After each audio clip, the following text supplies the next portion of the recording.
Well, welcome everyone. It's great to have you here on this day for celebrating some of our great leaders in the state and all the good work going on. We have lots of new faces. I know many of you, but I'm Glenn Kleiman. I'm the Executive Director here at the Friday Institute and a Professor of Education.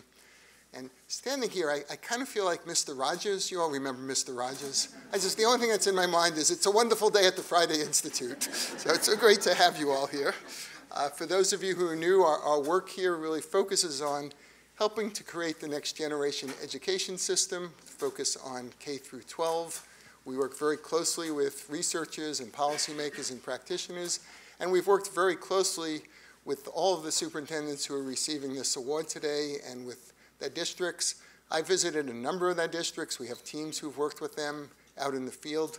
We actually know their principals, their teachers, we've met with their students, and we know what an outstanding job each of them do, and we're just so delighted you're here to help us celebrate these folks. I'd also like to extend a special welcome. We have family members of the recipients, we have colleagues from the districts, we have board members, county commissioners, and just your presence here today just adds so much, and we're so delighted you're all able to join us. Now, we have a very packed program, so I'm going to try to be quicker than usual when I have the microphone.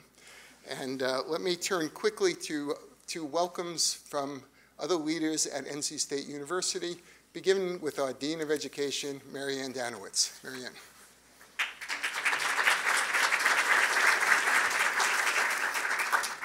Thank you, Glenn. Good evening and welcome on behalf of the College of Education and our William and Ida Friday Institute for Educational Innovation. The Friday Medal Ceremony is one of the College of Education's signature events. These awards reflect Bill and Ida Friday's commitment to educational excellence and innovation, which are also inherent values of the college.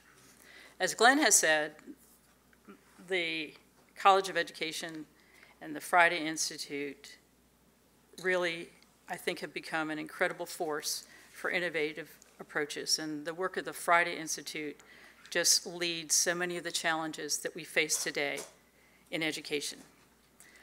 It is also, I think, very timely for us to remember Bill Friday, for whom the medal is named. He was a leader whose legacy will always be an inspiration to education. We are honored that our Friday Institute bears his name and will continue to innovate in the field of education to carry out his vision. I also want to personally thank the members and representatives of the Friday family who are here with us tonight. Mary Friday Ledbetter, Mr. and Mrs. Friday's daughter, and Virginia Taylor, Mr. Friday's long-term assistant. I think without the vision of the Fridays, none of this would have been possible. And special thanks to the Fridays, all that has been done for education, and also thank you to our friends and donors who have enabled us to carry through that vision through the work at the FI. As Glenn said, this evening we celebrate the Friday legacy for leaders and innovators in education across North Carolina and across the nation.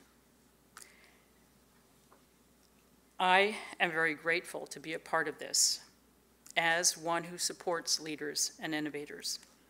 Sometime over a year ago, I had the honor of becoming Dean of the College of Education to lead our college on a trajectory of excellence with the goal of improving education in the state and the nation. With a sharp, sharp vision of increasing student success and closing achievement gaps. The 7 superintendents we honor tonight are extraordinary exemplars and educational role models who have committed their professional lives to those goals. And they, I believe, exemplify what is best about education today.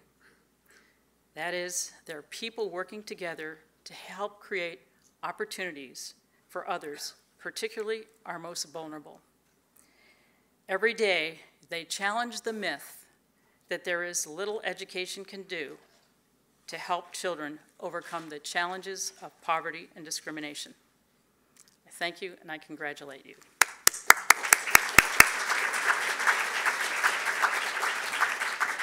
It now gives me great pleasure to introduce our provost, Warwick Arden. Thank you.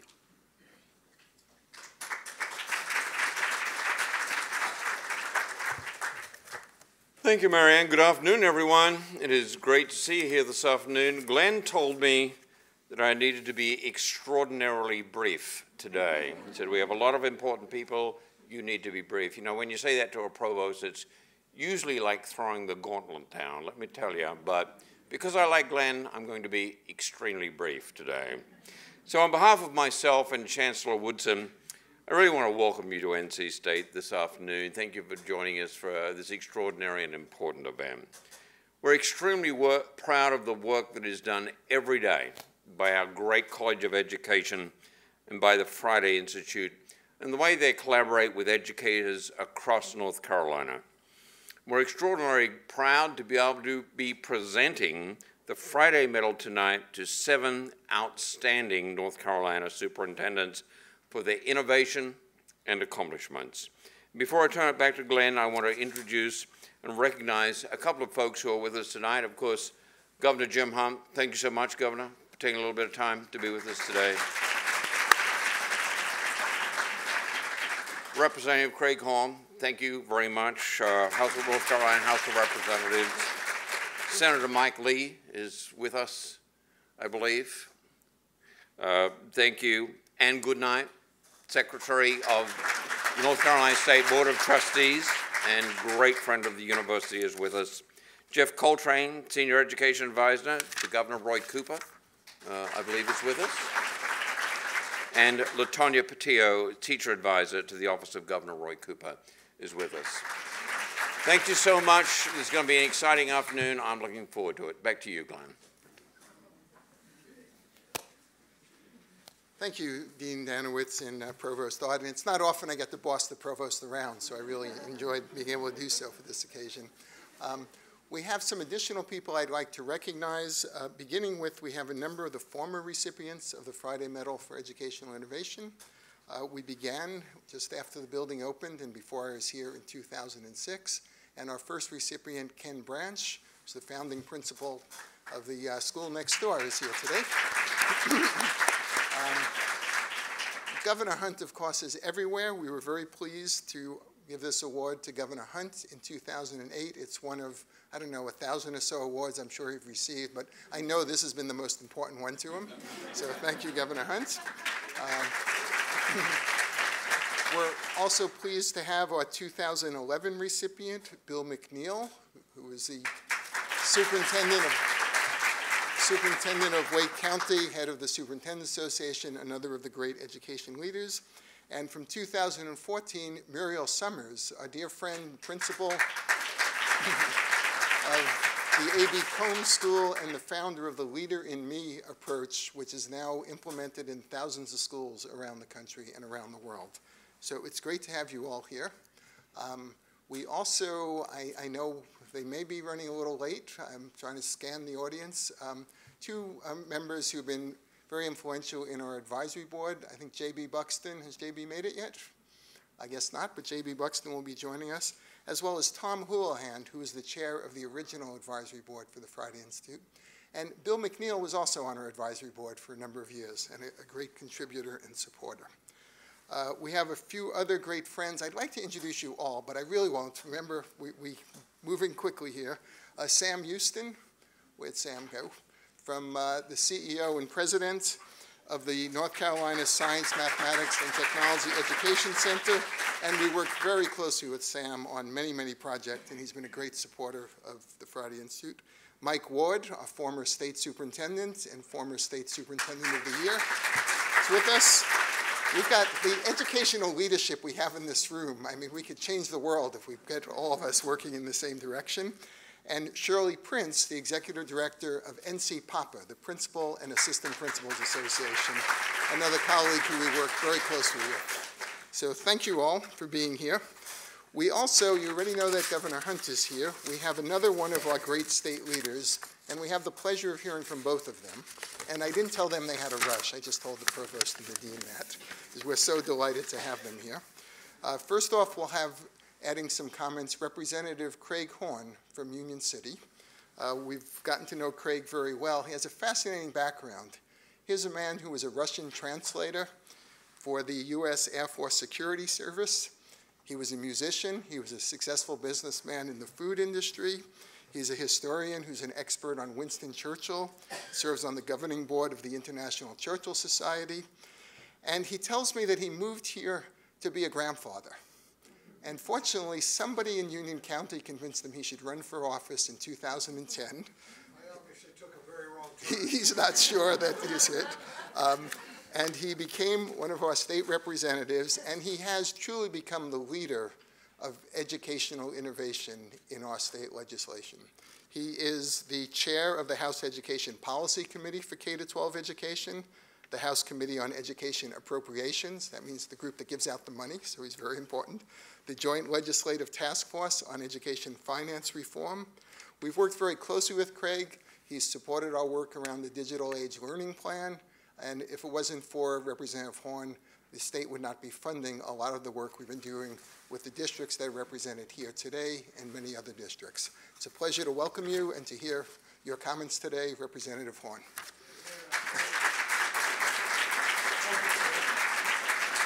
That was a little much,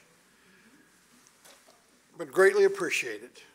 In my business, you don't hear many nice things very often, certainly, and as we go get ready for next year, it's, boy, what have we done?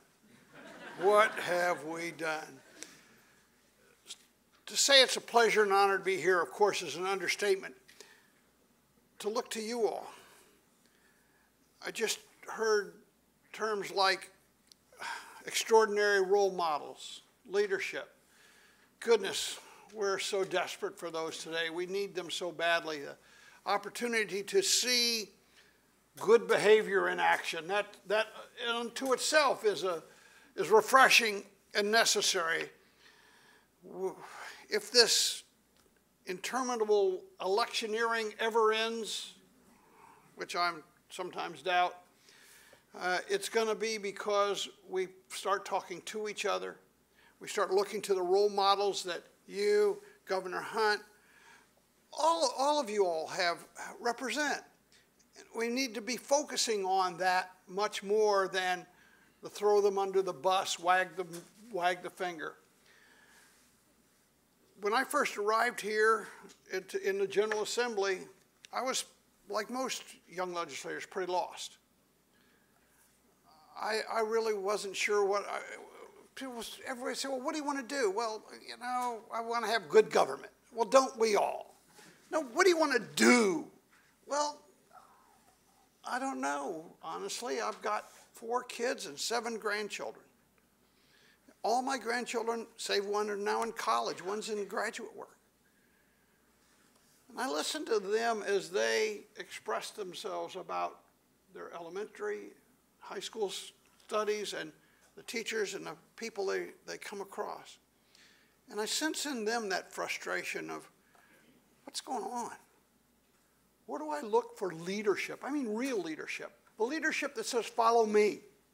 The leadership that says, I'll take responsibility, rather than not my fault. The leadership that you personify, that you exemplify, that you model. I'm so truly honored, humbled, to have the opportunity to just be here in your company, learn from you. There's a book I came across a couple of years ago. The book was pretty good, but the title was terrific. And the title was, What Got You Here Won't Get You There. That's where you all come in. We are embarking on the new digital age. These things are a fact of life, and they will be. And something will replace them that's even more complicated and sophisticated, and I can't seem to figure out how to use, but just a small percentage of the power in here. This thing has more computing power than it took to send a man to the moon and return him safely to the earth. We need to harness that, and through the use of the digital environment, I mean really the use of the digital environment, not just shoving a textbook inside a laptop. That's not the digital environment. Not just, hey, Google it. It's not. This is an opportunity to see over the next hill, not just down the street. And with your leadership, what you have exemplified, how you carry yourself every day, that's what we need. That's what we desperately need. And I'm so honored and pleased to have you in my life, in the life of my children, my grandchildren, and our grandchildren to come. We can now deliver the finest education in the world to the poorest and most rural student, if we will. And it's going to happen when someone stands up and says, I got an idea. Follow me. Thank you so very much for your leadership. Governor Hunt, for your leadership. Glenn Kleiman, for your leadership. All of you all, thank you very much. This is a wonderful day, a marvelous recognition that we need to hold close, close, and always. Thank you so very much.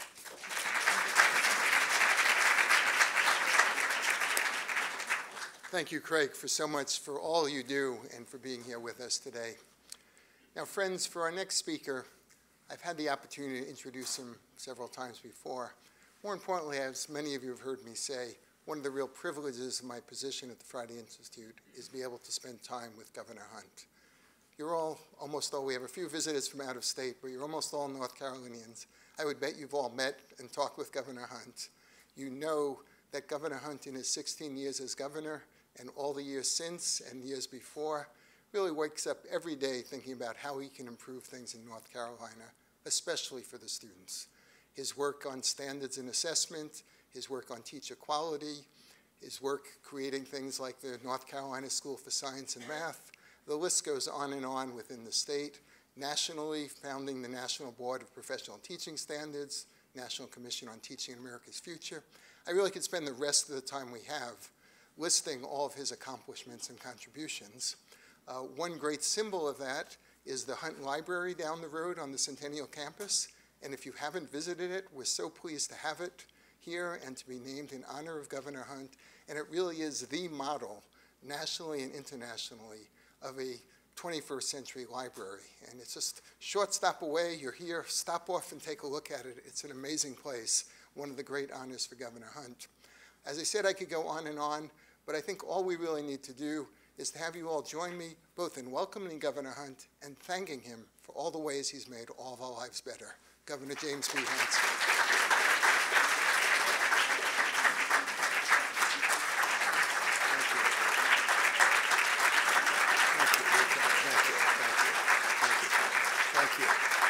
Thank you. Well, Glenn, thank you very much. I'm sure glad we brought you to North Carolina. Now, you have told me that you may take a little different position sometime in the future, but don't you leave this state. Or my alma mater, I might add, right? Well, I'm delighted to be here with all of you. Of course, the honorees on the front row that I've had a chance to speak to today and have some pictures made with you, and your families that are the real reason you're successful. We're very proud of you. And all of the rest of you in this room. I'm looking around and seeing a lot of terrific leaders who have done great things and are doing great things. Mike Ward back there, great superintendent. He's a fine leader. I admire him. He's a good friend. But he has somebody in his family that's more important. His wife is the Methodist bishop. Tell her hello, Mike. And she's got the Methodist Church in North Carolina working on supporting public schools. Craig, I mean, she's got them passing it and putting resources into it. They're local public schools around their church. It's a wonderful thing, and I'm very proud of her and proud of all of you. One of the things I want to say early on is to tell you all, you may or may not know it, that one of the finest leaders we've got in North Carolina for the public schools and for educators and for our children and our future is Representative Craig Horn. And I am proud of him, and I want us to show our appreciation to him. Glad you came. I know you're not getting to use your Russian much, but hey, have they called you for Washington about using your services? He's a terrific leader, and I'm proud of him. And Jack Hoke, what a terrific leader you are for our superintendents. You've been a great one, and you know greatness. Let's all give him a big hand. All the superintendents are leading that. Well, I am especially honored to be here with you all today, as you're being honored for being the outstanding rural public school superintendents. I grew up in rural North Carolina. I just left my farm to come here. I'll be going back there. I was in the 4-H club and state president of Future Farmers of America and graduated with some agriculture degrees here. And I know rural North Carolina. And I know what the schools are like. And I've been in all your counties, not once, but many times. And I know what you've done. And I thank you for it. And the people of this state are grateful to you. Most of them don't know you're up here today getting this award. I hope they'll find out, and I commend you. And I want to say to you that Dr. Friday, his daughter, of course, here, Dr. Friday would be so proud of you. I knew him pretty well. He would come to the Capitol and come into the governor's office. And sometimes, Craig, we'd go to that little back room, back of the governor's office. I'm sure the governor's been in there with you, either you getting him to do something or him getting you to. And we talk about what needed to be done in North Carolina. Of course he was talking about the university system, but he was talking about people. He was talking about children, all of our people. And it is so appropriate this be named for him and his wonderful wife, who felt as strongly as he did about all of that and worked so hard. And I want to say this to you. I can't tell you how many times that we were with a group when we'd start talking about education and schools, and the subject of our great scholarships programs would come up in those days, and the Keenan scholarships, but now we have the Goodnight scholarships and others. And Bill Friday would always say this. He would say 90% of the Keenan scholars graduated from the North Carolina public schools. That's what Bill Friday would say. And he knew what he was talking about. So we thank all of you for what you're doing, where you're doing it, and I'm very, very proud of you. Like many of you, as I said, I grew up in a rural area. I went to a pretty good school. We had good teachers. My mother was an English teacher, later a librarian. And I knew what the school was like in that rural community. The school is the most important place in a community. It really is. We've got all of our churches and everything. We love them. But the school and the schools in a county-wide is the most important thing there is. If you want to talk about progress in your county, then you do something to improve your schools. That's the most important thing you can do. It's the most important thing you can do for economic development and jobs. It's the most important thing we can do in terms of having good people and being the kind of folks we ought to be, that God wants us to be. So thank you all for leading that work. I went to a little school called Rock Ridge. Now, the reason some people know about it is not because I went there. but because Ava Gardner went there. And some folks think that she was from Smithfield in Johnston County, and I love Johnston County, but she graduated from Rock Ridge High School and then went to Barton College. But knowing those schools and being a part of that activity, I know that people in your schools learn the 3 R's, and I'm thrilled that all the technology is coming in now, being used, and Craig talked about what the future is going to be and the horizon, and this great work of the Friday Institute here that Glenn leads and all the people who are here. That is so important. But I want us all to constantly think about and remember what the schools also do for us as a people. We learn, we go there together, and we learn together. And we have good leaders, good teachers there, and we need to have the best ones we can.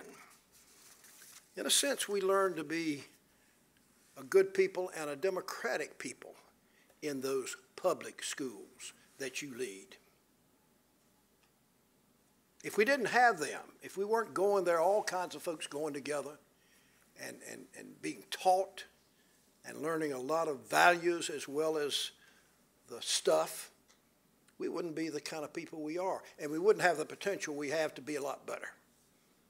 So I just want to tell you that there's nobody in your county, and I know every county in this state like the back of my hand, there's nobody in your county more important than you are. You can tell the county manager if you want to, but it's true, folks. I know it, and I'm so proud of all the work you've done. Think about, we had a big celebration here about a year or two ago to celebrate the first public schools in North Carolina. Jack Hoke, you put it on. And we thought about that. We need to think more about the public schools, their value, and what they do for us. And I remember I grew up at the time before we desegregated the schools. And I want to tell you what we've done in that, doing that, and realizing that we're all equal and that we should have equal and full opportunity. That's right, that's the law, and that's what God wants us to do. Now we learn that, and as we go to school together and work together, we learn that more. That happens in your schools. Where else does it happen as much? Mike Ward, you know that. And I say to all of you here today, you're the public school people. Be proud of what we're doing and support it. And help us make them the best they can be. These are our leaders here. These folks who are going to get these awards are going to sit up here and tell you all the work that they're doing, and we're so proud of them. But the local school superintendent is central to our progress and us being the kind of people we ought to be for the children and the grandchildren that Craig Horn was talking about. I remember the day I got the Friday Award here, you all. I got it from him. And that my picture with him receiving that award is the most prized thing I have in my office. In fact, I've got it, a frame around it. I've got frames here. I haven't taken mine off to wear it, Ann. I could wear the thing, but I like the frame presentation. Now, of course, as Craig indicated and others, you do foster innovation, and that's very important. We want our children to have every possible opportunity to learn the most they can.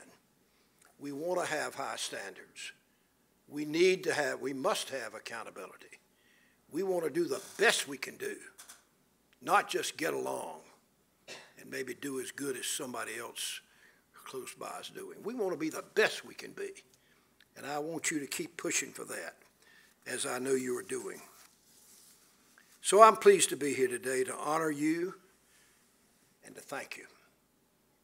And to thank you, families. I know how it works. Thank you, spouses, children, grandchildren, county commissioners who've come, all of you, and all of you who work here at the Friday Center and in our wonderful school, and our great dean who is here. Folks, we've come a pretty good way in North Carolina from the time I started that school at Rock Ridge. I got a picture of the children in the first grade out in front of the principal's office, and a third of those children were barefooted. That's where it used to be. We've come a long way, but we've got a long way to go. You've seen it get better, but I hope we'll have the goal of making it the very best we can, and especially finding the resources to help these poor children. My wife, who's got a degree in elementary education from Carolina and has taught some, mostly has been a volunteer, she came back, and she comes back every Monday when she goes with the women from our church to help out as volunteers in a school Wilson. She comes back and tells me the story of those poor children and what they're like and what their health is like and what it's like back home and all those things. I wish every legislator, Craig, would go to those schools like you do and see what it's like, see what those children's lives are like. You know, Congress passed a Title II one time to help poor schools. I wish North Carolina had a Title II, and maybe in the future we can do that.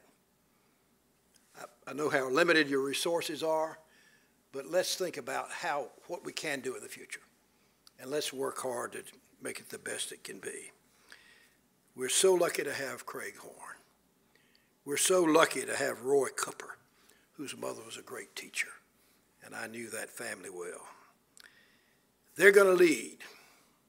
We need to be behind them, push with them, and help make the public schools of North Carolina all that they can be, all that they should be, all that they must be. Thank you all very much.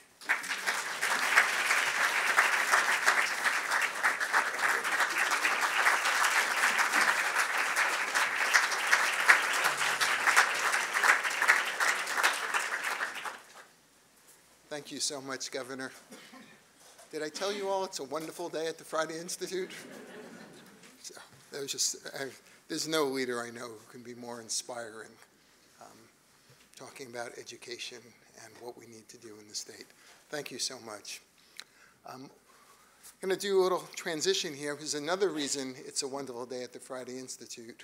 We also have another award we give in honor of Mr. Friday and Ida Friday that we started a few years ago, actually the year he passed away, which is the Friday Medal for NC State graduate students in education. And each recipient is an advanced doctoral student starting on his or her education who's made important contributions to the work of the Friday Institute. Each receives a small honorarium to help them move ahead with their work and as they finish up and transition to their careers. And most importantly, we know that each of these young leaders will be an important contributor to education in the future. Let me introduce all four of them first and their advisors, and then we can have them stand and recognize them all in interest of time. And we have the slide. Thank you. So Megan Ennis is a doctoral student in science education. Prior to coming to NC State, she spent a decade as a marine science educator in aquariums in Tennessee and North Carolina. That just sounds like a really cool job, doesn't it? Megan has been awarded a National Science Foundation Graduate Research Fellowship, which is a very great honor. And her dissertation topic is Enhancing Science Capital, Family Experiences in Museum Science Programs. And her advisor is Dr. Gail Jones. Second, we have Chang Yuan, who's a doctoral student of literacy education. Chang previously taught English and AP Economics, an interesting combination, at a private international school in Beijing, China. Her research focuses on disciplinary literacy, literacy in the content areas, with a special focus on learning to read economics. And her dissertation will be on literacy strategies that economists use when reading academic texts. And Hilla Spires is her advisor for her dissertation. Christina Asmi is a doctoral student focusing on mathematics and science education. Prior to starting the program, she taught secondary mathematics and AP statistics in Clayton, North Carolina. Her dissertation research will focus on how online teacher education materials impact pre-service education teachers of high school statistics, and her advisor is Dr. Holly Lynn Lee. And fourth, we have Osman Aksit, is a doctoral student in science education. Osman's from Turkey, where he was a high school physics teacher in an international school, and his dissertation is on enhancing science learning through computational thinking and modeling in middle school classrooms, a mixed method study. I do have to read the dissertation titles, they get long. And his advisor is Dr. Eric Wiebe. And can we ask all four students and their advisors to please stand and be recognized?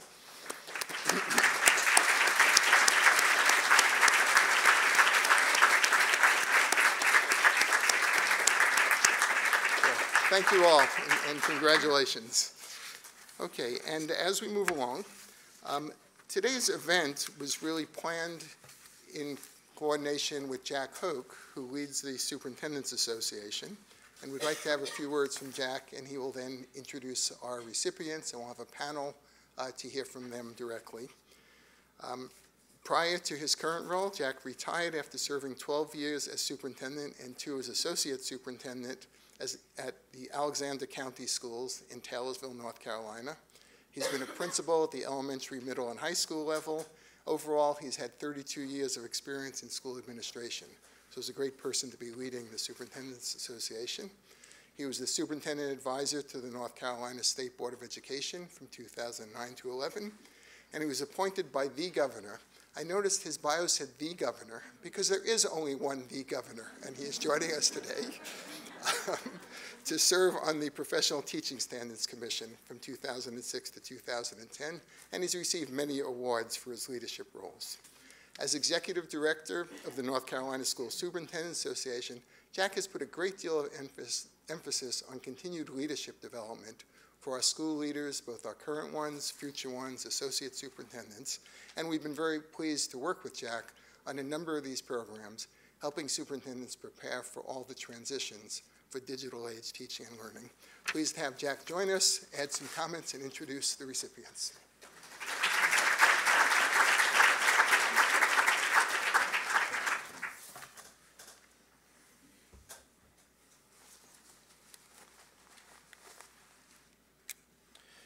Glenn, I'm going to take your advice that you gave the provost. My remarks will be short because there's just so much great information I want to share about our recipients. And it's certainly an honor and a privilege to be able to introduce our 2017 Friday Medal winners who represent innovative superintendents of rural North Carolina school districts. And I want to thank Glenn and his staff and Sam Houston from the North Carolina Science and Math Center, the president, for providing a digital leadership institute for superintendents. We've had 3 cohorts, and we've had 50 superintendents attend, and our goal is to have all the superintendents over the next 2 years go through the institute. The 7 Friday Medal winners represent all of our superintendents. I think we've got a lot of great things going on in this state, but anytime you talk about digital leadership, there's 115 different plans out there because it depends on where you start and where you are and how you get there. But these folks exemplify innovative leadership and great digital leadership, but they're total leaders. So I'm real excited to be able to recognize them today. Our public schools, what I think makes us great about our public schools is right now we are graduating students at a record pace who are college and career ready, and we're providing them hope that they will have a brighter future than their families did, hope that they will be able to make an impact on society, and these kind of leaders are making a difference in those schools every day. I'd like to recognize our first recipient, Dr. Darren Hartness has served as superintendent of the Davie County Schools since 2011. Over the past 27 years, he's served in 5 school districts across North Carolina. He began his career as a high school teacher in Rowan, Salisbury, was director of technology in Stanley County, and in the Cleveland County Schools, he served as chief technology officer, principal, and assistant superintendent of curriculum instruction. His first superintendency was in Mount Airy City Schools. He also taught as an adjunct professor at UNC Charlotte and works as a consultant both in technology and educational research. A highlight of his career was being named the recipient of the 2014 E.C. Tatum Humanitarian Award by the Davie County Chamber of Commerce. He was also awarded the Citizen of the Year by the Moxville Women's Club. He was named the 2009 Outstanding Young Educator by the North Carolina Association for Supervision and Curriculum Development, and he was selected by his peers to be the 2013 and 2015 Regional Superintendent of the Year for the Piedmont Triad Education Consortium. Hartness is involved in leadership and on a number of boards, having served 2 years as chairman of the Piedmont Triad Education Consortium. He serves on the North Carolina High School Athletic Association Board of Directors, has served on the Board of Directors for the School Superintendents Association, and was part of the first class of North Carolina Teaching Fellows from Appalachian State University, and is the first teaching fellow to serve as a North Carolina superintendent. He has a passion for his community, is involved in community boards and civic organizations. He has the gift of being a devoted father and husband in his most significant and fulfilling role in life. He just opened Davie County High School this year. That is the most phenomenal high school I've visited with the technology, and what he did, he took his staff, and that before they got any of the devices and all the technology, they made sure that they had all the professional development and training so they would be able to appropriately use all these tools. And I would encourage you, if you get a chance to visit that school, that's the vision of where we need to go. It's going to take a while to get there, but that's where we need to go. He's been married to Lisa Hartness for 28 years, and they have 2 daughters, Madison and Molly. Congratulations, Dr. Hartness. Just stand up.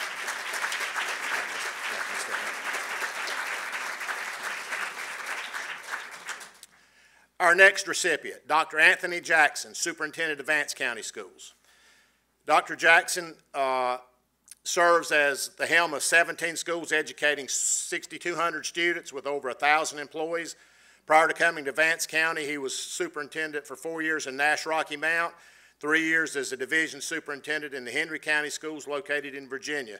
His career in public education spans 28 years, began as a teacher assistant, and he's matriculated through the ranks as a music teacher, assistant principal, and various central office administrative posts in Virginia and North Carolina. Since his arrival in Vance County, student achievement has improved positively. The district, once designed as low performing, has now improved enough that that designation was removed. The district currently boasts its first A+ school, and several schools have improved their performance as defined by the state accountability system. The graduation rate has increased from 76 to 81.9%. The dropout rate fell below 2%. The district is currently implementing a full-scale digital transformation, training all staff to implement blended learning strategies in the classroom. The Winespear Initiative is being funded by a $200,000 Golden Leaf grant and a special appropriation of $400,000 from the Vance County Board of Commissioners. Governor, they recognize that through education we're going to make a difference in the county. Under Dr. Jackson's leadership, the district has implemented several innovative instructional programs, including Youth Empowerment Academy for at-risk middle school students, the Advanced Academy, a program that provides both credit recovery and credit acceleration opportunity for high school students, and the Vance Evening Academy, a program for at-risk school students as an alternative to suspension. The district also opened its first Restart School in July of 2017. E.M. Rollins STEAM Academy is Vance's first theme school and its programs. Jackson has led the district implementation of opportunity culture strategies in 6 elementary schools, the AVID program at the middle school, and world languages for elementary. He's restored music and fine arts programs at the elementary and middle school levels, and he started the Vance County String Orchestra. In 2013-14, Dr. Jackson was named the North Carolina Central Regional Superintendent of the Year. He has his doctorate from Walden University in Minnesota. He serves on the board of the local Economic Development Commission, the Chamber of Commerce, holds memberships in many professional and civic organizations, including Rotary and Alpha Phi Alpha fraternity. He's currently teaching on the faculty at NC State University in the Education Leadership Program, and I had the opportunity to be in his class. What an exciting class he has each week for those students. Dr. Jackson has 2 adult children and 1 grandchild. He enjoys singing, playing the piano, traveling, and spending time with his family. Stand up, Dr. Jackson.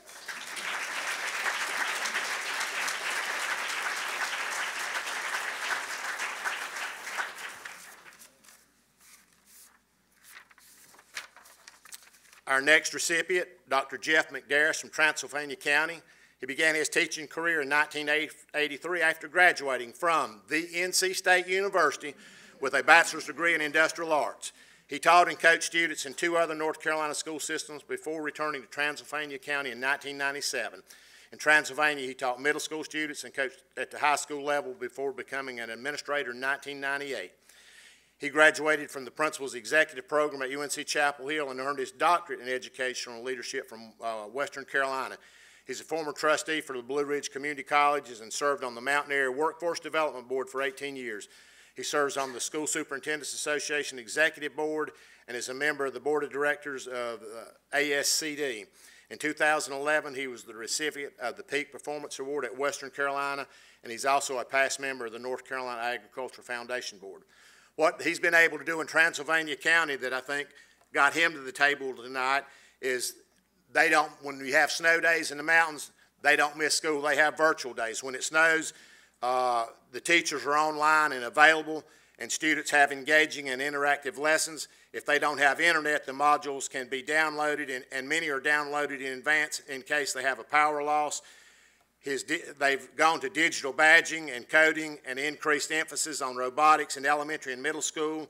All administrators are required to become level 1 Google Educators certified, and they expanded this year to teachers, and they already have 50 teachers certified, and they will continue to do that.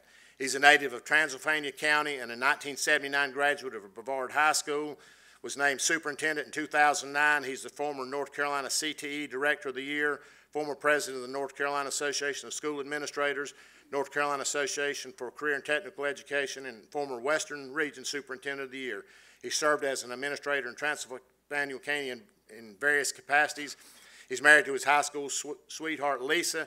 He and Lisa have 2 sons, John, an assistant high school principal in Henderson County, and William, who just graduated from Western Carolina.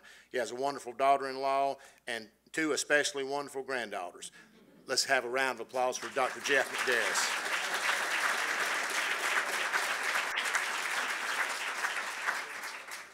Our next recipient, Dr. Lynn Moody. Wrong. No, I'll switch mine. We'll make them match. The next recipient, Dr. Patrick Miller, Superintendent of Greene County Schools, and he's held this post since July of 2008. He taught choral music and theater arts at Greene Central High School for 10 years. In 2003, he applied for and received the North Carolina Principal Fellow Scholarship. In 2005, he was named principal at West Greene Elementary, and 3 years later, he was appointed to be superintendent of Greene County Schools. He graduated with his doctorate degree from East Carolina in 2011, and he's the first native graduate of Greene Central High School to serve as the Greene County Superintendent. He's got a great education at home, and he stayed at home, and he's to be commended for that. He's very active in professional organizations in North Carolina. He's been active in the North Carolina Association for Supervision and Curriculum Development. He joined the organization in 2005, and he was named president in 2013-14. He was recognized by the ASCD in 2014 with an award of appreciation, and in 2015, he was presented the Distinguished Educator Award. NCASCD is the largest ASCD affiliate in the world. At the national level, Dr. Miller is a member of the American Association of School Administrators, Century Club, and Board of Governors. He was appointed to both of these positions in 2017.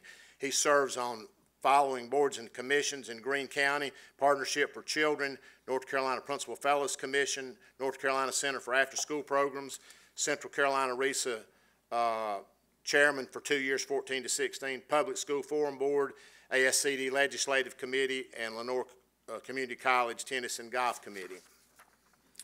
He also served on the North Carolina New Schools Board of Advisors, the North Carolina Alliance for School Leadership Development, and he's been elected to be chairman of the North Carolina Professional Educator Preparation and Standards, and they've just started their meetings. In 2011, he was named North Carolina Superintendent of the Year by the North Carolina Healthy Schools. He was named Central Carolina Region Superintendent of the Year in 2014-15, and he was inducted into the East Carolina Hall of Fame in October of 2015. He served as a thought partner for the Next Generation Superintendent Development Programs, and he has presented at numerous conferences, both at the state and the national level. He was one of the first districts in the state to go one-to-one, had a great partnership with Apple, and if you go to his district, you will see from grades K to 12 students engaged. But what he did was like the rest of these great leaders, he trained his staff and got ready before they rolled any tech devices out. He got his folks prepared. He lives in Snow Hill with his wife, Rebecca. They have 2 sons, Paul and James, and his daughter, Mary Amatha. He is a member of the Snow Hill Presbyterian Church, has coached soccer for the Greene County Parks and Recreation. As a former Eagle Scout, he served as local Cub Scout leader and volunteered with Cub Scout Pack 162. Let's have a round of applause for Dr. Patrick Hiller.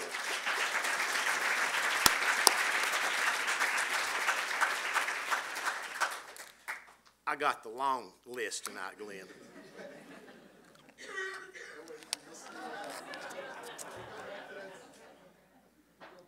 We got one slide from the high school yearbook at Greene Central High School.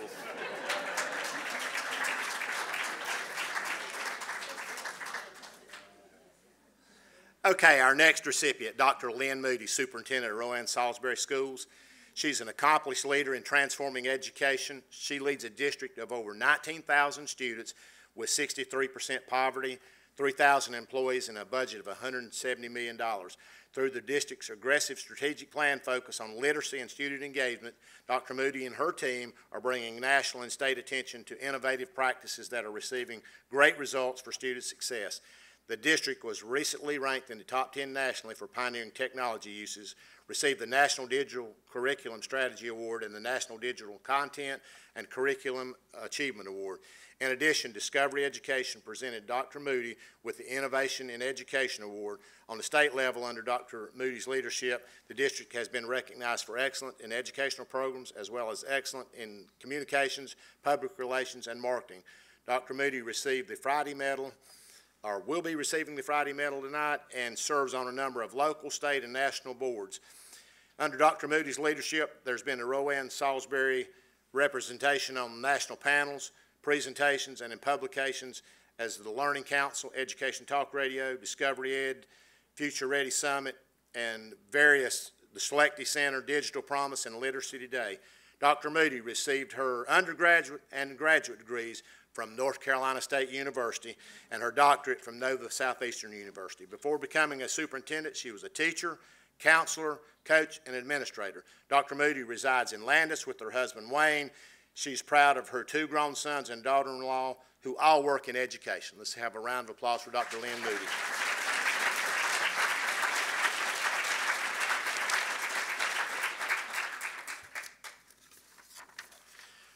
Our next recipient, Dr. Robert Taylor, is a native of Laurel, Mississippi, and has resided in North Carolina since 1992. He graduated from Fayetteville State University, where he received his master's and doctorate in education. He served over 25 years working with the public schools in Mississippi and North Carolina.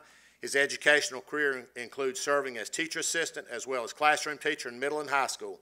He has served as a school administrator in the positions of assistant principal and principal. His district level administrative experience includes serving as director and then assistant superintendent in Clinton City Schools, supervising areas including human resources, federal programs, exceptional children, and student services. Dr. Taylor currently serves as superintendent of Bladen County Schools and has held the position since 2011. He has partnered with the Friday Institute and the Golden Leaf Foundation to fund a one-to-one technology at the high school level initially, and then they moved to the middle school, and now they're just about one-to-one from grades K through 12. And again, he trained his staff, took them to meetings and partnered real well with the Friday Institute. So he's done a great job of partnering with this group to move his district, who doesn't have the resources that they have here, and the smart folks that work here, to move them forward. In addition to serving as an educator, Dr. Taylor has served the North Carolina Interpreters and Translators Licensing Board from 2005 to 14. He serves on the Dean Advisory Council for the Dean of School of Public Education at Fayetteville State University, as well as University of North Carolina at Pembroke. During the 14-15 year, State Board of Education appointed Dr. Taylor to serve on the North Carolina Assessment Task Force, where he served with 2 superintendents as they worked on new legislation for student assessments. He's been asked to address the State Board of Education on various educational issues affecting education in North Carolina, and he currently serves on the State Board of Education Hoke Community School and Child Advisory Council, as well as the North Carolina Virtual Public School. Dr. Taylor is one of 5 co-authors of an article entitled College Social Experiences Between First-Generation Students and Other Students Enrolled in STEM Disciplines at a Historically Black College and University. This article was published in the spring of 2013 volume of the Journal of College Orientation and Transition. Dr. Taylor is married to Lieutenant Colonel Vivian L. Taylor, and they have 3 children, Jayla, Mia, and Miles. Let's have a round of applause for Dr. Taylor.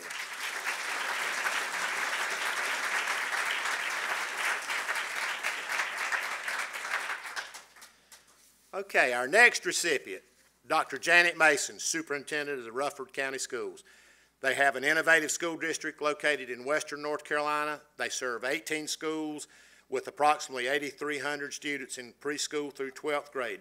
The district has received state and national recognition for their efforts to provide high-quality educational programs to students that match or surpass educational service that can be found in any community.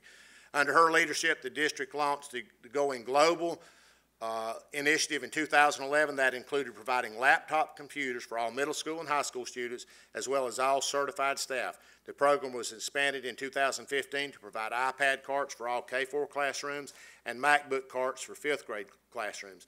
Rutherford County Schools has been recognized as an Apple Distinguished Education Program and one of the top 10 North Carolina Innovator in Digital Learning Programs in 2012. Dr. Mason was awarded the Friday Medal, or will be tonight, and she was also just recently selected as the North Carolina Region 8 Superintendent of the Year.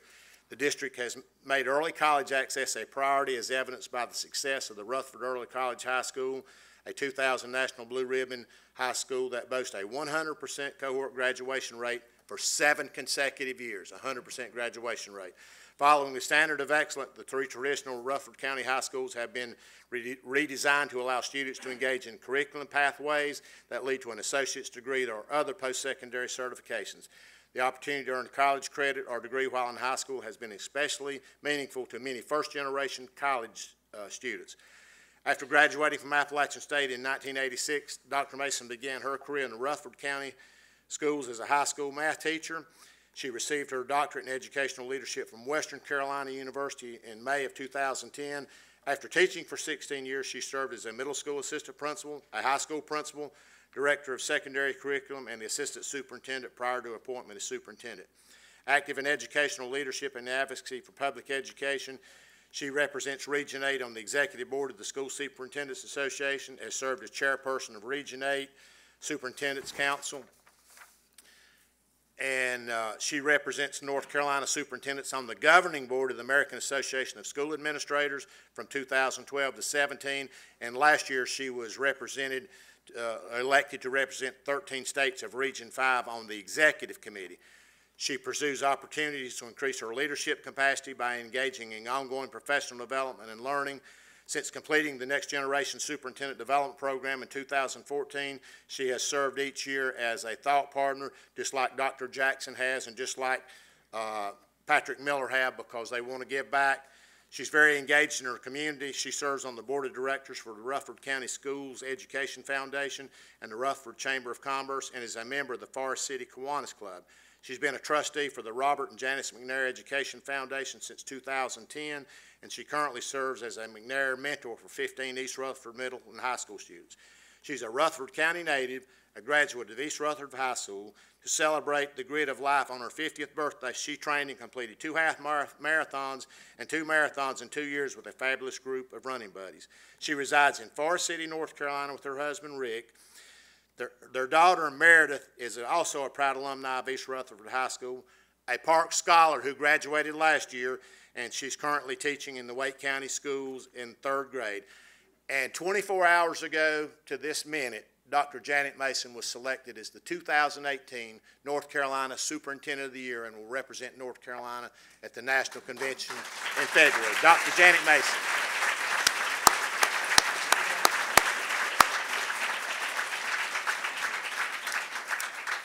And I think there's one more slide. Courtesy of her mother.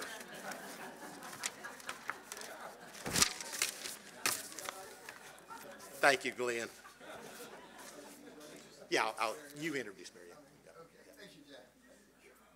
Well, we clearly have a set of recipients who are well credentialed and have done so much. We very quickly want to move a panel of the recipients to hear some of what they would like to share. I've heard many of these people present and on panels before, and I know they have such incredible wisdom about their roles and about improving schools. We'll just get a small sample of it. And I'm very pleased to introduce my colleague from the Friday Institute, Mary Ann Wolf, who will facilitate the panel. Thank you. If you all want to join me up here, that would be great. One of the things that we know about learning is that students need to feel comfortable trying things, knowing that they might struggle, knowing that they might fail, and knowing that they can try again. And so an educator, Brad Curry, talks about how students take risk when teachers take risk, teachers take risk when leaders take risk. And part of the pleasure of getting to know each and every one of these superintendents up here is knowing that they have had to be bold. They've had to try things.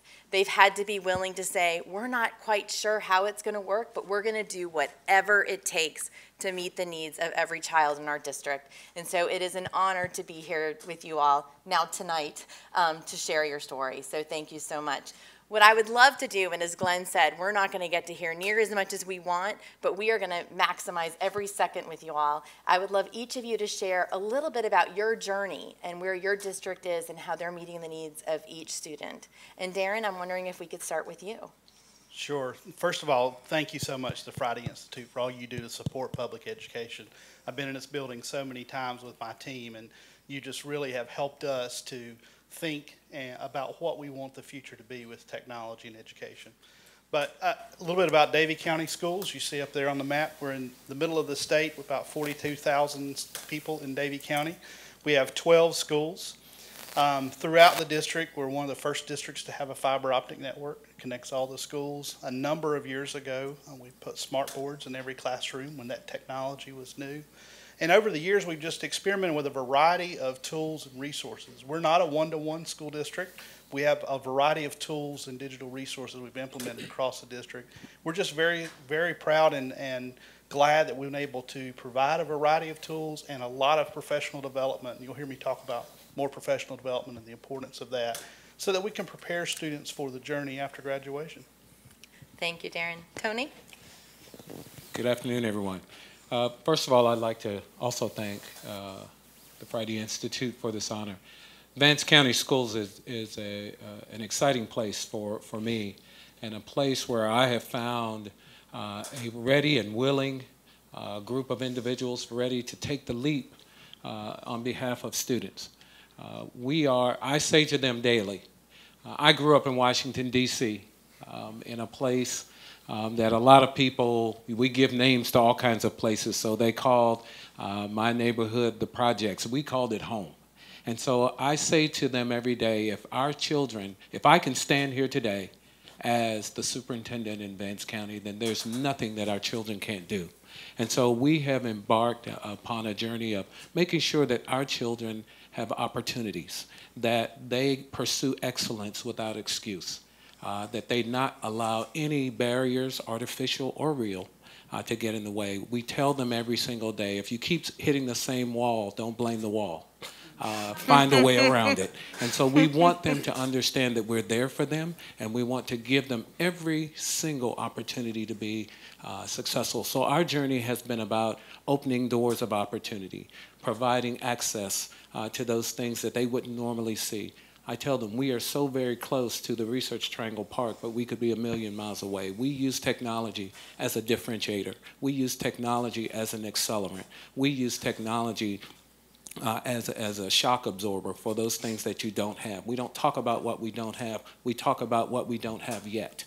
And so we want our kids to be served well, and so we nurture and cultivate a climate and a culture in Vance County that says our kids are our primary reason for doing the work, and that's our mission, and so you'll hear more about it, but that's the work that we do.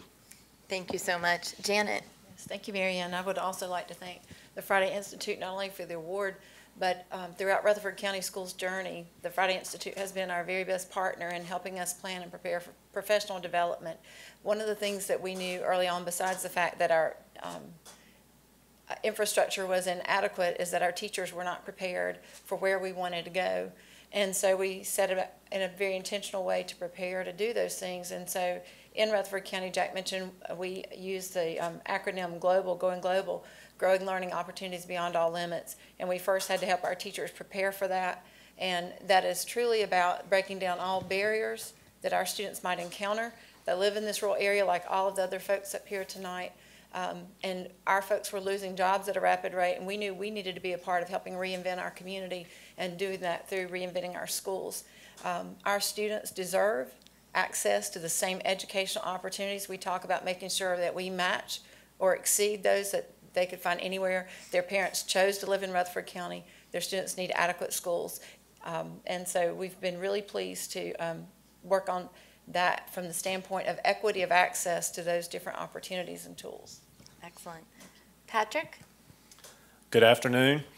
I would also like to thank the Friday Institute for this honor and for the work that you've done to help us in Greene County get better. We were part of Jack's NCSSA's Digital Leadership Institute, as were lots of my colleagues, Cohort 1, and we're able to learn a lot of things from you all and a lot of things from our colleagues, and for that I'm grateful. Greene County's story started in 2003. 2004 school year, we implemented a one-to-one laptop program in grades 6 through 12, and that has sort of been the impetus for the rest of the work that has happened. Those devices, there's nothing magical about them, and our scores did not change right away. It has required a lot of work, a lot of changes in mindset, and I think a couple things that I'm proud of. When I became superintendent in 2008, the graduation rate in Greene County was 62%. Just this past year, it was 94.5%. And I think one of the things that the technology has allowed us to do is to personalize education for each child in Greene County schools. And the path that a child may take will look different, or may look different than the one sitting beside him or her. So a couple things happened. Sam Houston's in the room. Met Sam through the collaborative project starting in 2007. In 2011, he called me, said, "I'm applying for a grant. Just trust me, I need your signature. Just trust me." So I trusted Sam, and we were one of 7 districts included in an Investing in Innovation grant that allowed us to put science kits in our classrooms in grades 3 through 8. About the same time, we were approached by North Carolina Virtual Public High School to implement a blended STEM pilot program to develop 4 blended STEM courses. We used that opportunity to jump into developing our own courses, and now have well into the 30s the number of courses that we've developed. Those 2 programs, the I3 and the VPS pilot, became the foundation for the STEM program that we have now in Greene County schools, that landed Greene Central High School being named the first comprehensive traditional high school in the state. STEM, I blanked out, what is it, Sam? STEM Model School of Distinction, there we go. So that, I'm going to stop there, but that's the foundation of our story. Thank you so much, Patrick. Lynn? Like my colleagues, thank you. Thank you for all the help and support. And I love Raleigh. This is home. Rowan County, I've been in Rowan County about 4 years. Prior to that, I was a superintendent in South Carolina for about 8 years, so it was fun to come back home to North Carolina. We started our journey really surveying our community, talking to everyone about what it was they were proud of in Rowan County and what they wanted to change. And so we took that and worked on what we think is a really strong strategic plan to move us forward, to be able to keep 1 foot back in tradition and put 1 foot forward in where we were headed with our students. We do have about 65% poverty, and it's a real challenge in our district. We are 1-to-1 K through 12. When we rolled out our 1-to-1 devices 3 years ago, we're in our second rollout now, in our 4th year. We remember, and some of my colleagues are shaking their heads, remembering the day that we did that at the high school. We literally had students who opened those boxes and smelled the computers because they had never owned anything new in their life. And this had changed their families, not just them. And we allow our students to take their devices home in grades 3 through 12. In that, I think the thing I'm the most proud of in the last year has been we have 5 buses that go into impoverished communities to feed students in summer feeding. We take books and we feed all summer. And on that bus this summer, we had the pleasure of serving kids. And in one home, as we watched kids come out of a trailer park, there were 5 kids in that home with cardboard on the windows. And there was a sign on the front of the house that's a proud moment for all of us, because in our 1-to-1 devices, we carefully not only did PD, but we were careful about who we partnered with for software, and gave our students awards for reading and literacy if they read 40 articles and had passed the events. We put yard signs. Many of our kids don't have yards, but on that home was a sign that said, "There's an extraordinary reader who lives here." And we took great pride in feeling like we had really changed the playing field for many of our children. Thank you, Lynn. Robert? Thank you. Good evening to you all again. Thank you to the Friday Center for the award. It's truly an honor.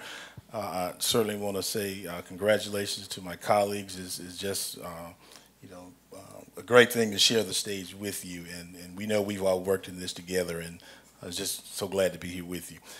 Bladen County, rural southeastern North Carolina, we are probably, I think, the 4th largest county geographically in the state. We have 13 schools. The Cape Fear River divides the county down the middle. We have 12 schools on the western side of the river and 1 school on the eastern side. So that lets you know how challenging that can be in terms of trying to deliver education to children. About 4,500 students, pre-K through 12. So it's very rural areas, what I'll tell you. We are about 80% free and reduced lunch. The journey for Bladen County in terms of digital teaching and learning did start in 2010 before I arrived as superintendent. We had received the Golden Leaf grant, and with that grant, they were going to buy a number of iPods, little small iPods that would be introduced into the school. Well, after becoming superintendent, we worked with Golden Leaf to change the nature of that grant, and that is where we got the impetus for the 1-to-1 program. I'll say the journey really started with leadership and vision. Upon arriving in the district, the one thing that we wanted to do was to create a model of how you deliver a 21st century education in a rural setting. And I think that's where the vision started.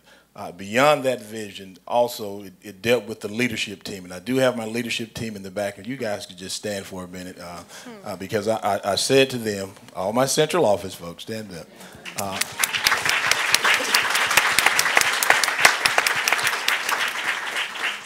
But the biggest part was really partnering with the Friday Institute and understanding the things that we needed to do in order to make digital teaching and learning a success in the district. And that dealt with being able to provide quality PD before we rolled any kind of a device out to students. After that, we were, as most districts were, taking advantage of the Race to the Top funding to be able to create an infrastructure within those schools that could handle the digital devices that were going to be on the network. So it really began there, and things began to roll after that. The greatest thing that we've been able to do is to get teachers to understand the nature of digital teaching and learning is not about the device, but how children have an opportunity to interact, to be able to be in control of their own learning, and they have the opportunity as teachers to be facilitators. Through all of that, online learning has become an integral part of what we do. We have the opportunity to be a part of the New Schools Grant, and with that, students at the high school have the opportunity to have access to college curriculum. Well, after that grant ended, we were able to continue that effort, and this past year, we had 19 students that were able to graduate with an associate's degree along with their high school degree. Now, we're supposed to say simultaneously, but they actually graduated a week before, so I'll tell anyone that. So it's really about making sure that everyone in the community understands the need of a school district as it relates to technology. So what started out as a grant for one-to-one technology and other technology initiatives in the district is now understood as a must-have. The one thing that I've always tried to stress as an educator is that technology is different from brick and mortar in that we can spend $20 million on a new school building and that will last for 30, 40, and in Bladen County, 80 or 90 years. But when it comes to technology infrastructure, you can invest $6 or $7 million and then you'll need to do that again in a very short amount of time. So we've tried to work with the commissioners to get them to understand the need so that now when we talk about refreshing devices, it's a part of a budget effort. So we've tried to really change the landscape in terms of outside thinking of the community or your constituents thinking about how they need to support technology in the schools. But the biggest part I still do believe is leadership from the district staff that are there, the principals in the school, and how they get teachers to understand how they have to change what it is they do as instructors. Thank you. And Jeff. Thank you. It's great to be here, and these are the folks that I steal ideas from all the time. I grew up in Transylvania County, and I grew up in the southern part of the county near the South Carolina line. The furnace worked about half the time. By the way, you'll hear me slip a little bit into Cedar Mountain language. My wife's a licensed translator. You can't understand me. But Transylvania County's unique. We've had a lot of high expectations for a very long time. 20 years ago, the county had about 28,000 people. We have an elevation difference in our county near the South Carolina-Georgia line of about 1,000 feet, all the way up to near the Haywood County line of 6,000 feet. It's very difficult to get signals. When I used to go out and check roads and weather, I used to carry a radio, a cell phone, and sometimes I'd have to stop at a house. So we know that there's some technological challenges there, but the reality is we have a very different type of population than we once had. 20 years ago, we were just at the end of an era where when I went to high school in the 70s, we had 4,500 manufacturing jobs. We had the highest blue-collar wages in the state of North Carolina with 3 large plants. They're gone. They all left. Our population now is about 33,000. Brevard High School, when I went there, when I attended school, had close to 1,200 students. We're about 750 now. It's changed the dynamics of our county. As a career technical education director, I guess our journey in our county started when I started as the director of CTE back in '98. We tried to do a lot of different things to enhance our programs, and technology was one of the keys. Working with different boards and being with different committees in our community, I realized that we've got to change what we do in order for our students to have the fruits that their parents and their grandparents had. That's what they tell us. You know, I want my child to go out and make the wages that I made. Well, you can't go work in a plant anymore. You've got to be ready for a new world. And so we started that journey then. And then when I became superintendent, we looked at ways that we could carve out a niche for Transylvania County students to be ready for the new economy. We did a lot of research. I do a lot of reading about what's out there in the world, what's coming. It's like standing on a beach and you see a tidal wave coming. You can stand there and hold up your hands, or you can try to get on something and ride it. And we needed a spark, and the spark for us was a Golden Leaf grant, quite frankly, and that helped us to start going one-to-one. That was a valuable spark. Without that, I don't know that we would be where we are now. And so we went with Chromebooks, we went with Google. And what we started to do with our students was to try to work with them to understand that it's not just a device, that this is a key for a lot of different things. But the biggest part of that key, and you've heard it up here, is we had to have staff that understood how to do blended learning. I do not believe that you will ever replace a great teacher in a classroom. The art and craft of teaching is something just miraculous. But you can arm them with the types of tools and technology to enhance that, to go to the next level. And what we find every day is that each day we find that, you know, the more you know, we realize the more we don't know. But it's a very exciting journey that we've started on. And what we're seeing now with a lot of service jobs in our community and a different economy is that some of our students are starting to understand that they can make a living, they can be very successful, they can go anywhere they want to. If they live in a part of the county where they can't get internet coverage, it doesn't matter. They have a device, and we encourage our parents to get on them too. If they want to, I'm not going to worry about that, because they need to be able to understand that there's a vast world out there, and technology can open those doors. It doesn't matter where you live in that county. We're viewed as being wealthy because we have a lot of retirees. The average median age in Transylvania County, we're second oldest in the state. The average age is close to comatose with some of our communities. But you know, they're great, and they have started supporting us, and we appreciate that. And we're trying to tap into what they see out from their experience working in the Midwest or in New York or other places, and they bring that back. And so that's where our journey is. It's exciting. We've got a lot more to do, and we're excited about where it can go. Well, Jeff, I wonder if you can talk, I know this is all too brief, so I'm going to apologize at the beginning, but I wonder if you can talk just a little bit about what teaching and learning looks like in your classrooms, or not in your classrooms. Well, teaching and learning is changing a great deal from the standpoint that you can't just get up and lecture to students. We've known that for a very long time. When you go to blended learning, what it does, it puts us as educators out of our comfort zone. Because it's one thing to be able to go with, you know, I'm not going to say who it was, but I had a teacher that worked for me years ago, and she was fantastic. In fact, she still had some great lesson plans from when I was in high school. But it puts them out of their comfort zone to be able to use a technological device and to use it well. If you have it in there and they're just opening it up and they're Googling something, that's not effective.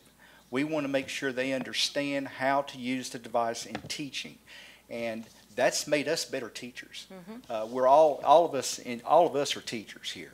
That has made us better teachers, and it's made us realize where things are going well, where they're not going well, and it's also helped us to identify the other types of technology and apps that are out there that we can use in our class to enhance that teaching and learning.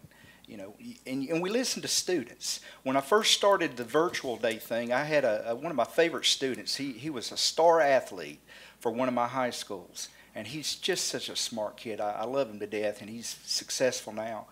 He was sitting in my superintendent's advisory committee meeting, and I was trying to explain to them, we're going to go to virtual days, and this is what it's going to look like. You have so much work to do. We're going to have your high school teachers be online in case you lose power. We were trying to work out all the details, and each time it happens, we try to revisit it and do it a little better the next time. Hopefully we won't have any snow this year, but we're going to have some, I'm sure. And he stopped me, interrupted me. You have to know him. He processes things differently. He said, wait, he said, Dr. Medeiros, no offense, can you stop a minute? Let me get this straight just a minute. You're telling me that on a day we have snow, if I'm willing to sit in there for 3 or 4 hours in my pajamas next to the fire, and I'm online, and you're going to count that as a day, and I'm not going to have to go make it up at the end of the year on a Saturday? And I said, that's right. He said, I'm there. He said, and I'll make sure everybody else is there. Thank you, Jeff. And Robert, you talked a lot about the changes and what it's already led to for your students. I wonder if you want to mention just a little more about what teaching and learning looks like in your district, and then we have some other questions for our other wonderful awardees. And I know Mary Ann is nervous about the time, so I won't take a long time. But just as Jeff has said, this is what you'll see in the classroom. Students that are collaborating, teachers that are being facilitators of learning. The biggest transition that we've had to make is for teachers to give up the power and authority that they believe that they have as teachers. I was an old history teacher, social studies teacher, so you know we love to tell stories and we like to be the sage on the stage. They've recognized that has had to change. So students have the opportunity not only to collaborate but to create. That's what you see in the classroom. I think one of the things we're most proud of is the opportunity to participate in the Math 1 pilot with the North Carolina Virtual Public School. And this was a co-teaching model where we had a teacher at the school and a teacher with the virtual public school, and they taught these students simultaneously. These students were selected based on EVAS data, and they were predicted to not be proficient. At the end of this pilot, nearly all of the students saw growth, and roughly 50% of those students were proficient. So we now understand that when students have the opportunity to collaborate with each other, to collaborate with other teachers, we see the impact that technology used in the right way can have on learning. And we had an opportunity to be able to present that student at the 10-year celebration of the North Carolina Virtual Public Schools. So that's what you'll see. The exact same thing in any innovative 21st century class is about collaboration. And it was so funny that I asked my assistant superintendent, I said, give me your thoughts on this particular question. And we put down almost the exact same things in terms of collaboration, creation, students being able to work together. I love it. Thank you so much. Now, Darren, when you think of all the things you've been able to do, I think it's helpful to hear about what you see as the biggest factor or essential condition that allowed you to make the progress you've made. I think probably the biggest factor in my community was a change in conversation and a cultural shift. In Davie County, I've been there 7 years. I arrived and there was a significant divide in the community on the future of education, the future of academic services, the future of facilities. And through some very careful strategic planning and some intentional relationships that we built, some assessments that we did together as a community, conversations we had with people who had very different opinions, we bridged that divide.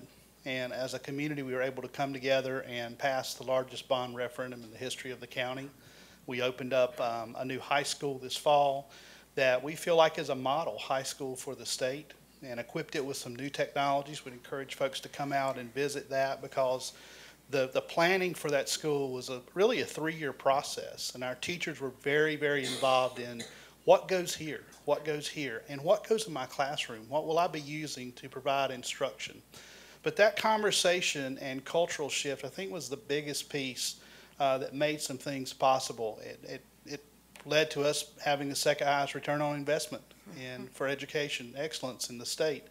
It led to another Golden Leaf grant, led to a big partnership we just kicked off with a public-private partnership with the Mebane Foundation to support pre-K-3 literacy. So a lot of those things were put together because you think about this, we talk about engagement of students all the time. If we don't engage students with quality instruction, they will be engaged with something in the classroom. The community works the same way. If we don't inform our communities and share with them the successes and the challenges we have in public education, they can either be engaged with us or they'll be engaged with something else. So that's the lesson we've learned in Davie. Thank you. And Tony, what have you seen as the most important enablers or essential conditions? I think the change in conversation. I believe that when I arrived, one of the things that I really tried very hard to give our staff was permission to fail. And I say that to them often. It's okay to fail as long as we're failing forward. Make the mistakes, own the mistakes, but learn from the mistakes. And I saw immediately that people were willing then to embrace change as a very real experience for our community. We had to have some very hard conversations about expectations, We had to have hard conversations about collaboration, not just with kids in classrooms, but collaboration amongst all of those stakeholders in our community who really would say, on the one hand, that education is important. And so we had to then say, then we have to believe this. We have to show this overtly to our children and behave that way. And so I believe that part of it was really developing with our school board a very clear strategic direction for the community, working with our county commissioners to understand, help them understand the direction, meeting with all of those stakeholder groups and getting everyone to see that change was possible and most importantly that change was necessary. But most importantly, embracing, watching folk embrace a mindset that said we can. That's been extremely exciting for me to see individuals and not worrying so much about if we fail, then the first question for us should be, what did we learn from that failure? Mm-hmm. And not, oh my goodness, we failed. Because I think that was the one thing that I saw. There was this huge fear of, if we fail, something's wrong. We had tried a one-to-one in our community. It didn't go as well as we wanted it to go. And so the first thing we did a restart. We said, stop.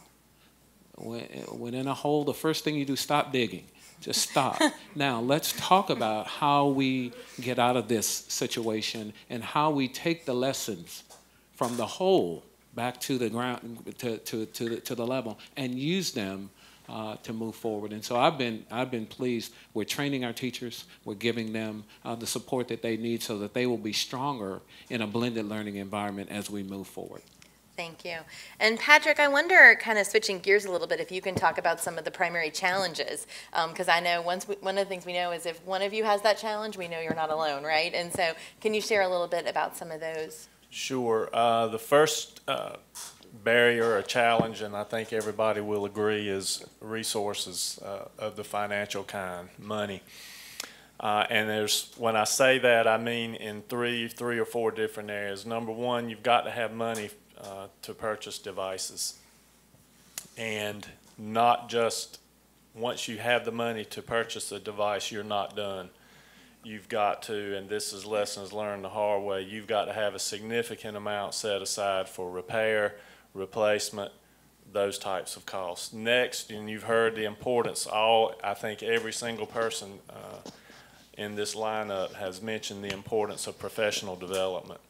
And that can't be understated enough. We have got to be able to train our teachers constantly. I think you heard, it was Rob, I think, talking about the investment. You can put $20 million in a building that'll last 80, 90 years. You can put $7 or $8 million in infrastructure and it's out of date in 5 years, and you've got to start all over. So that's a huge piece of the puzzle as well. Then you're going to have some personnel requirements. You've got to have people who can run your networks, who might not necessarily know anything about education, but they've got to know things about how to get bandwidth and how to get things that I don't even know. Like Phil Eamer sitting back there in the back. He's my go-to man when something goes wrong. But you've got to have that piece as well. And then don't forget content. Textbook companies are savvy. They're not just going to go out of business because we don't use textbooks anymore. They're changing rapidly and have figured out how to make content extremely expensive, just as expensive as textbooks were. So yes, a primary challenge is money, but it's not just money. It's in the areas I described. Janet, I'm wondering if you can share a little bit, because many of you mentioned how important stakeholders are, and what are some of the steps that you took to really build that stakeholder engagement, but also buy-in for the important work you've been doing? A big piece of the buy-in initially was easy. I hate to admit that it was easy. I know you want to hear how hard we worked on this, but if you're in a community of 60,000 that lost about 3,000 or 4,000 jobs in a 5 or 6 year period, you know, these parents understood global competition, and they also understood that their children would be competing not only for jobs with kids down the road in Mooresville, where they had a one-to-one, and expansive digital learning tools and resources, but also other folks around the world. And so that was not a hard sell initially. Always, though, what comes back is we believe it needs to happen, but no one wants to come up with the funding for it, and it is not cheap, and it is ongoing. It's not a one-time purchase. And as it evolves, you have to update and change and move forward. So we believe that the way we got the buy-in, that was pretty easy. The sustainability of that buy-in and the commitment to it as a community, I think, is demonstrated in the results. We were in 2010, graduation rate of about 64.1%. We finished last year with the best ever recorded graduation rate in Rutherford County, and that was 85% since 2010 to 2017. Our dropout rate is the lowest it's ever been, and that's one of the metrics that Rutherford County, even though we were on par with the state in many things, we've never been there. We've always been worse than whatever the state average was in both of those metrics, but we're working to improve that. The other thing that I think is key, and I think is really hitting a good point with our community right now, is this. All of our schools qualify for free and reduced lunch at a rate of above 50%. So by definition in the state's accountability system, every single one of our 18 schools is a high poverty school. When the school performance grades came out, of course we looked to see how we compare statewide, but one of the things we wanted to do was compare apples to apples. The model is very predictive of poverty. Most of the schools that get A's are not high poverty schools. Most of the schools, in fact, about 97% of the schools who earned F's and D's are high poverty schools. So the model would predict that our schools would earn more D's and F's than A's and B's. And I'm proud to tell you, and what our community is very proud of, is that the highest performing school in Rutherford County schools is one of our schools. Not a charter, I'll just throw that in there, not a charter, a traditional public school. And then we have more B's than we had anything else. And we had C's, and we have one D, which we're really working on. But the model would have predicted something else. When we look at that growth curve, we're outperforming what the predictive nature is of poverty in school performance grades. And our community believes that, along with some other initiatives, that the access to digital technology in an equitable manner is a key to that. Thank you. And it's very clear why each of you were chosen. And Lynn's question actually has to do with leadership. And I think as we look across, it is clear that your leadership and the leadership of those that you empowered made a huge difference. And Lynn, I wonder if you could share a few strategies that you think really made a difference when you went into your district, but also what you've been able to accomplish in the past 4 years. I think the most important part about leadership in our district has been a real shared leadership. We've done a lot of work around being sure that everybody leads at every level. We were really proud we had Manning Scott, thanks to Jack, who introduced us to him, to talk to our custodians and our cafeteria workers about teaching and learning in our organization and what's your role in teaching and learning, not just in sweeping floors and serving lunches. So it's leading at every level. My son's here, and he probably would laugh when I said I was leading a digital transformation. You don't even know how to turn the TV on, Mom. And so he thinks that's a real joke. So you have to depend on other people to help. And some of those partners are not necessarily the partners that you think of. We've spent a lot of time in book studies and visiting and going to see. We call ourselves the Go and See District. We go see everything, including Ann Goodnight was gracious to let our high school principals inside of SAS for a day, a full day, to talk about leadership, not about software. But how do you shift a culture of leadership, and how they've been able to do that within their organization. Our school board travels to Milliken and other companies that have been ethical and moral companies that are pushing the edge about innovation. So we think a lot about innovation at every level, so everyone leads where they're at. Then it becomes, as all of these people know, it's not about the tool. It's really about innovative thinking. Absolutely. And what we're going to ask each of you now is to kind of give your quick word of advice. What do you advise all of us here, the leaders in our state? Many of them look to you, as they should, and especially today with the medals. What is your advice? And I wonder, Jeff, if we could start with you. Model what you're asking your people to do. I wanted our schools to be well prepared, and we're still working on it, on how to use blended learning. And we use, as I mentioned earlier, we use Google Classroom. And so I went out and became Level 1 Educator Certified, because I'm not going to ask my administrators to lead something that they don't understand, and we're asking our other teachers to do. So we now, and last year I asked them to please try to become certified, and most of them did. This year I told them by the end of the year review they will be certified. But they're excited about it. I say that just in humor, but I think you have to model what you're preaching. Great advice. Robert. The advice I would give is to focus on leadership. If you have the proper leadership and the proper leadership team, then they have the understanding of how you communicate what's necessary for a community, particularly rural North Carolina. After that, you have to have people to think about equity and how public schools are still able to provide that, and how technology is an integral part of that in the 21st century. And finally, to have them to think about exponential change. The one thing that we recognize is that things are going to change so fast for students. And the only thing that we can do is to teach them what to do when they don't know what to do.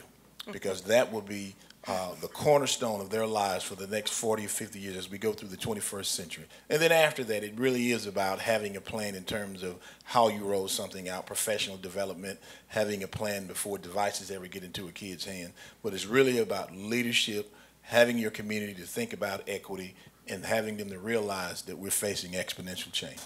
Love it. Lynn. Just be courageous. We think about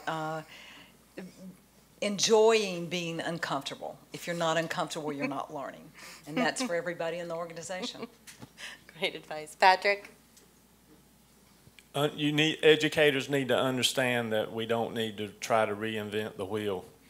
We can learn from each other just like we've all learned from each other sitting up here. So if you're getting ready to undertake an initiative, don't feel like you've got to be on your own. Reach out. We're more than happy to share the things that have gone well and the things that have not gone so well, so that hopefully you can avoid those. The other that I would suggest, we talked a lot about professional development for teachers, but leaders need to be developed as well. And take advantage of the things that are out there. Shirley Prince from NC Papa is here. There's digital learning programs for principals and assistant principals in her organization. Take advantage of those. Jack has the Digital Learning Leadership Institute. Take advantage of that, and that's working here with the Friday Institute. So those would be my two takeaways. Excellent. Janet. I'm going to echo what Patrick said. That's what I've thought about all day, is the most important advice to share is that many times it feels like a competition among schools. You just heard me say proudly we were happy about how we compared.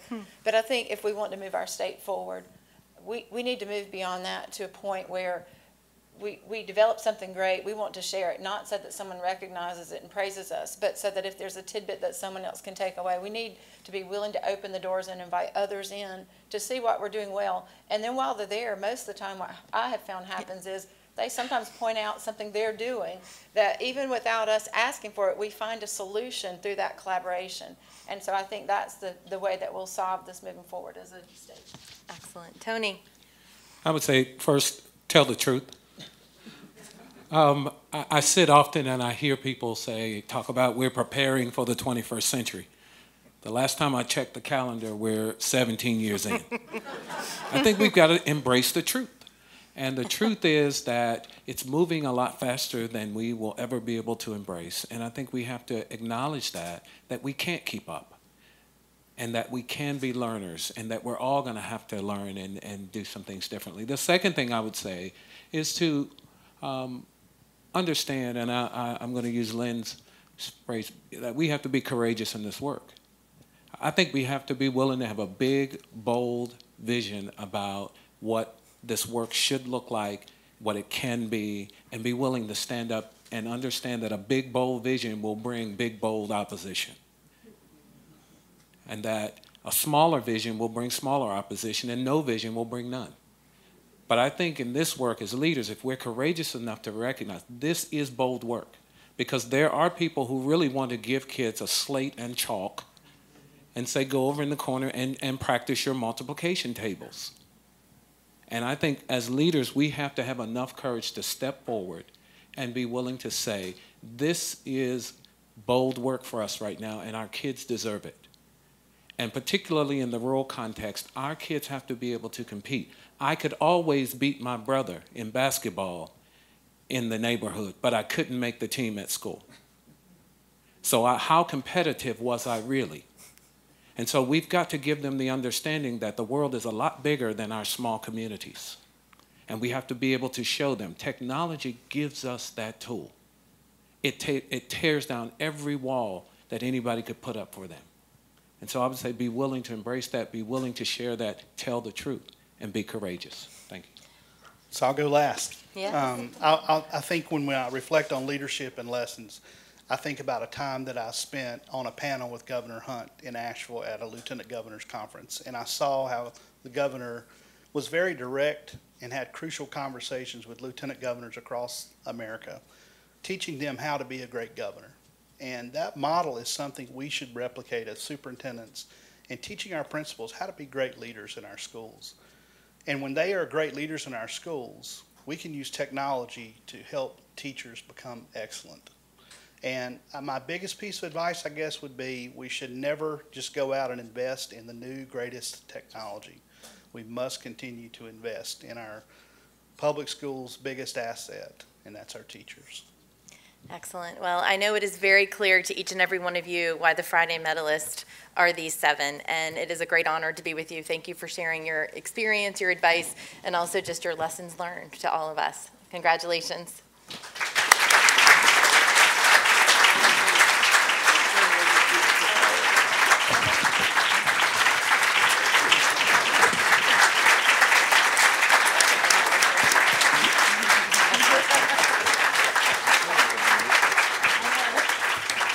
Okay, well, we certainly are delighted to have you.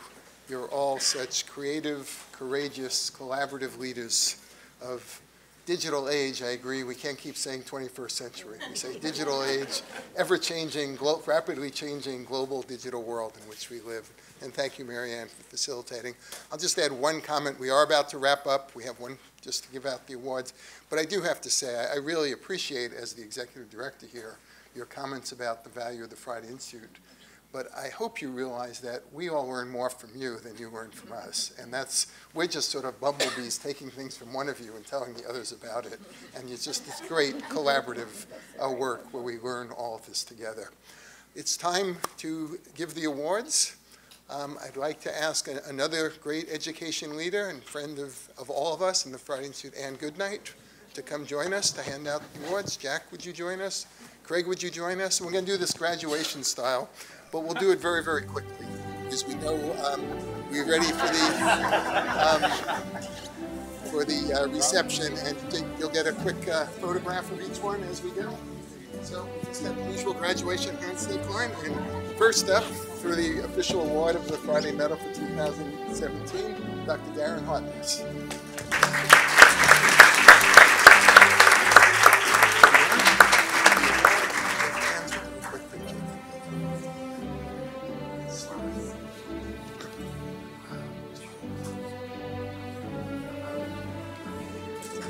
Next up, we have Dr. Anthony Jackson.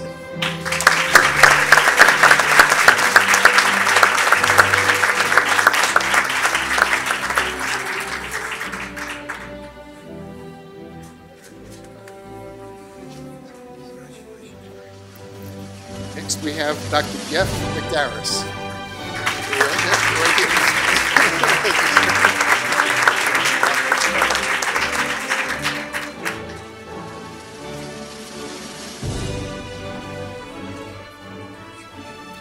Friend Patrick Miller.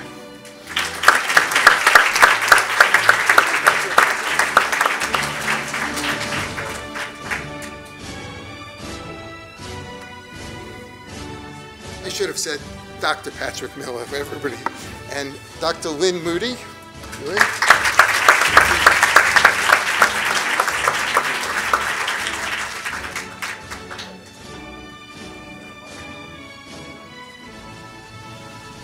I do have to add one note. Marianne and I visited Lynn's district the end of last school year, and I always remember talking to two young women who were high school seniors, and they were so articulate telling us when they were freshmen, they really disliked coming to school each day. They found it boring, unengaging, and by the time they were seniors, they talked about the total cultural change in the school and how thrilled they were to come to school every day, how much they look forward to it, and how they were hoping that college would be as interesting as their high school. So those are the kind of stories that make this very, very real. And Dr. Robert Taylor.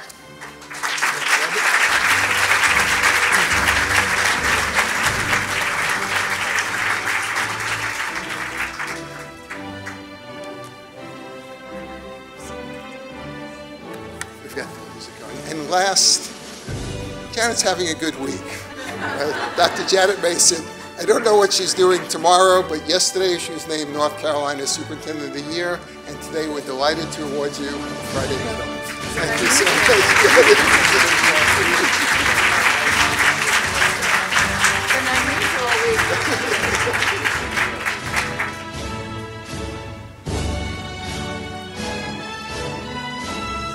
Okay, well, thank you all. It's been a delight. We have a wonderful reception. Please join us, talk to our recipients. Wait, I'm forgetting something. What am I forgetting? You haven't forgotten it, but I don't want anyone else to forget it. This is a very special occasion, and we've acknowledged wonderful people, incredible educators, and the work at the Friday Institute. And I would like to acknowledge Dr. Glenn Kleiman, who has been a key part of this for a long, long time, and has made what many might have thought the impossible possible. And next year, at this time, Dr. Kleiman will not be standing here giving out the awards because he will be moving into perhaps a role that gives him an opportunity to do more of the think than to do as he transitions from the role of executive director to a faculty member. So I would just like to give my thank you to Glenn and all that he has done.